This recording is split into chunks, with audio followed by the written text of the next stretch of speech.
Well, I thought it would just be me, but I guess I'll share it. All right, well, anyway, my name is Ben. You're Sam. And we are with Gang. Gang is a newly formed game studio located in upstate New York, right over here. We're 6 RPI graduates. We just graduated in the spring of last year, made the company right out of college. And we are currently working on our debut game, IO Interloper. So IO Interloper is a single-player hacking heist espionage simulation game. It's only for the PC, you need a keyboard to play it. And it's targeted towards a niche audience of gamer, people who like hacking and espionage simulations. And also we want to tap into an audience of people that are fans of a genre called immersive simulator. Thank you. Called immersive simulator.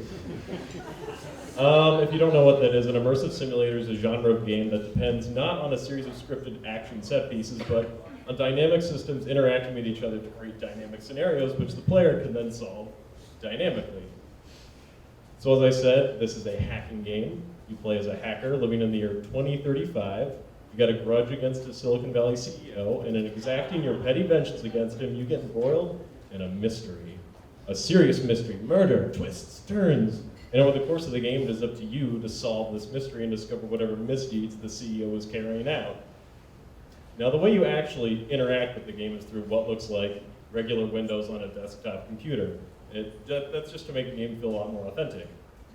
One of these windows is a terminal that you type commands into, and then these commands open up specialized windows for controlling devices that you hack into, like drones, cameras, and that helps give the world a very three-dimensional tactile feel. You can also use these tools to then steal people's information. You can read their text messages, read their emails, find out passwords, and then this will give you access to more devices. Now our pricing model is a pay-once model. We want to charge maybe $25, you pay once, you own the game, no microtransactions.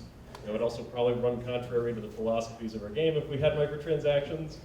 And currently, the reason we don't want to nickel and dime the game too heavily is our plan is not to grow extensively as a company, but just to hopefully stay friends, keep getting it modest, and just making games together. So our goal is really just sustainability.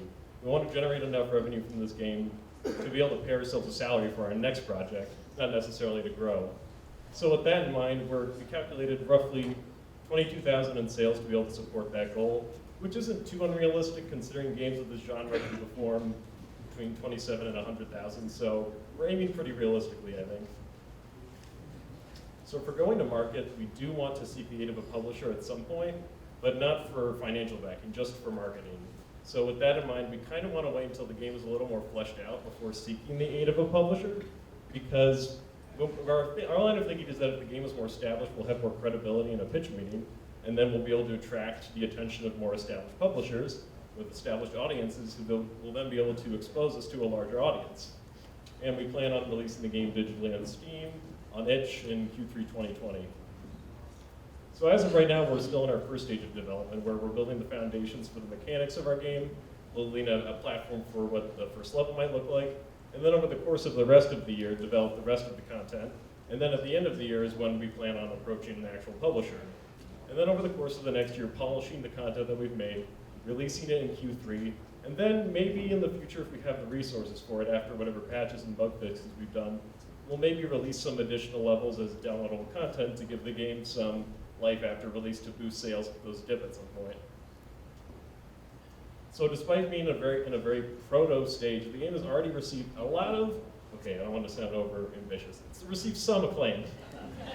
Me and Sam did a student project when we were still at RPI, which was the demo on the platform for this whole game, which ended up getting nominated for a student award at a conference in San Francisco called GDC.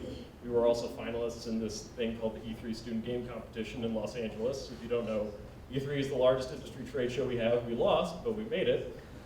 And we were also finalists in a San Francisco-based games festival called IndieCade. Now, as I said before, this was originally just a student project that me and Sam did while we were still students at RPI that incidentally ended up getting a lot of attention drawn to it. So we decided to put it up for free on a website called itch.io. It got around 3,000 downloads, which we had received a lot of positive feedback from. We also demoed the game at these various festivals that we were invited to, received a lot of feedback from a very large international community about what worked, what didn't work. And we also just recently, I'm pretty sure someone from TVGS can correct me if I'm wrong, but we placed second in a pitching contest that TVGS hosted right here in Troy. So Dang is this is Dang, this is all of us. It's me and 5 other people. Yeah, we all found ourselves pretty early during our time at RPI. We all share a lot of similar sensibilities, and we started making games pretty much as soon as we met each other.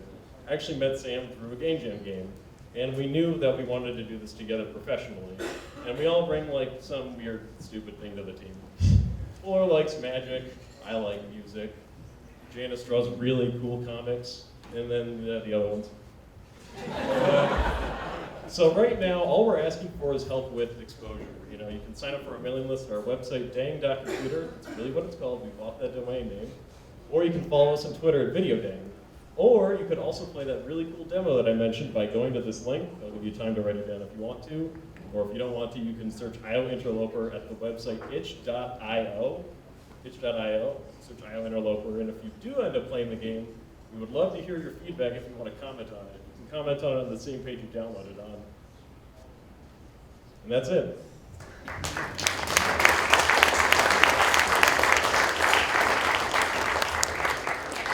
I'll start off your questions with why are you setting your bar so low of, oh, we don't need to make a lot of money, that's not our goal, when you got an honorable mention at GDC, like, Low is really achievable. right, but then are you going to be able to attract a publisher? Are you going to be able to attract investors? I'm like, oh, this is pretty cool, I'm an investor. I mean, I don't want to sound cynical, but oh yeah, the question was, if you have all this critical appraise already, why do you aim so low? Why don't you raise your ambitions? Which is a fair question, but something you quickly realize about the way the indie game market is saturated is that acclaim, praise are really no big guarantee of sales.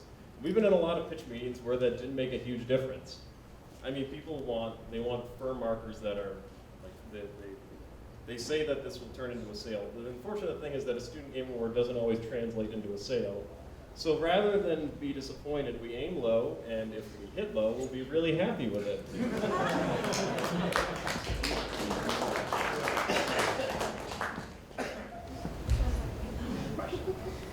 How critical to your strategy is it that you see the publishers choosing to self-publish your product?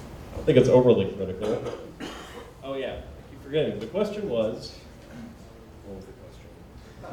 Oh yeah, why don't we try to self-publish our game rather than seek the aid of a publisher? Why is it critical that we seek the aid of a publisher? Well, it's not critical, it just would be really helpful if we had a publisher on our project. We don't really know how to market very well. We think we do, but we actually don't. Because we don't have that many Twitter followers. Our jokes some of the jokes are pretty good. They're not that great. So we think that having the aid of a publisher who actually knows what they're doing, has been through the ringer a couple of times, and preferably one with an established history would be a big asset to our sales.